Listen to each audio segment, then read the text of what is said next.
Charlie കിർക്കിനെ വെറും 31 വയസ്സിലാണ് അക്രമി വെടിവെച്ച് കൊന്നത്. അമേരിക്കൻ ക്യാമ്പസുകളെ ഭരിച്ചിരുന്ന തോക്കിന്റെ ഉപയോഗം, ഗർഭഛിദ്രം, സ്വവർഗരതി തുടങ്ങിയ പ്രവണതകൾക്കെതിരെ ശ്രദ്ധേയമായ വാദങ്ങളിലൂടെയും ചർച്ചകളിലൂടെയും പോരാടിയ യൗവനക്കാരൻ തന്റെ 18 വയസ്സിൽ ആരംഭിച്ച ടേണിംഗ് പോയിന്റ് എന്ന തന്റെ പ്രസ്ഥാനത്തിലൂടെ ഈ 31കാരൻ തുറന്ന ചർച്ചകളിലൂടെ എതിരാളികളുടെ വായടപ്പിച്ചു.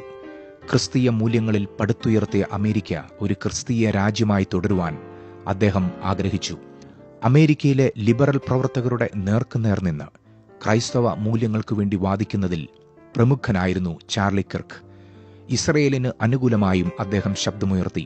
വിശുദ്ധ വേദപുസ്തകത്തിന്റെ ആധികാരികതയെ ചോദ്യം ചെയ്തവരുടെ വാദങ്ങളെ പൊതുവേദിയിൽ തന്നെ താൻ തകർത്ത് കളയുമായിരുന്നു.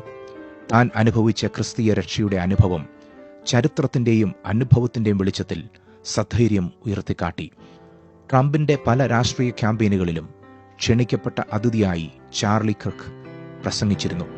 അമേരിക്കയിലെ പല കൗൺസിലുകളിലും ട്രംപിന്റെ താൽപര്യപ്രകാരം ചാർലി നേതൃത്വം വഹിച്ചിരുന്നു.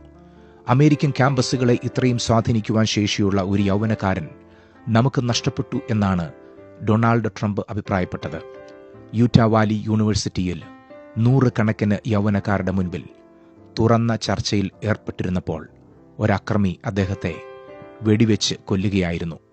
ദി അമേരിക്കൻ കംബാക്ക് എന്ന ക്യാമ്പയിനിൽ വിദ്യാർത്ഥികളുടെ മുൻപിലിരുന്ന് താൽക്കാലികമായി കെട്ടിയ ഒരു പന്തലിൽ സംവാദിച്ചുകൊണ്ടിരിക്കുമ്പോൾ ഉന്നമുള്ള ഒരു എതിരാളി തന്റെ കഴുത്തിന് നിറ ഒഴിക്കുകയായിരുന്നു. ഫ്രീഡം എന്ന ലേബലുള്ള വെള്ള ടീഷർട്ട് ധരിച്ച ഈ ശക്തനായ പോരാളി ഇരിപ്പിടത്തിൽ തന്നെ തളർന്നു വീണു. കൊല്ലപ്പെട്ടത് അമേരിക്കയുടെ അടുത്ത പ്രസിഡന്റ് ആകുവാൻ സാധ്യതയുണ്ടായിരുന്ന ഒരു യുവ നക്ഷത്രമാണ്. അതിവേഗം കത്തിപ്പടർന്ന ചാർലി കിർക്ക് എന്ന ശബ്ദത്തെ അവർ നിശബ്ദരാക്കി. തന്റെ ഭാര്യയെയും 2 കുഞ്ഞുങ്ങളെയും തനിച്ചാക്കി തന്റെ ഓട്ടം തികച്ചു യാത്രയായി. എന്നാൽ താൻ പ്രസംഗിച്ച സന്ദേശം തലമുറകളിലൂടെ തടസ്സമില്ലാതെ ഒഴുകിക്കൊണ്ടിരിക്കും.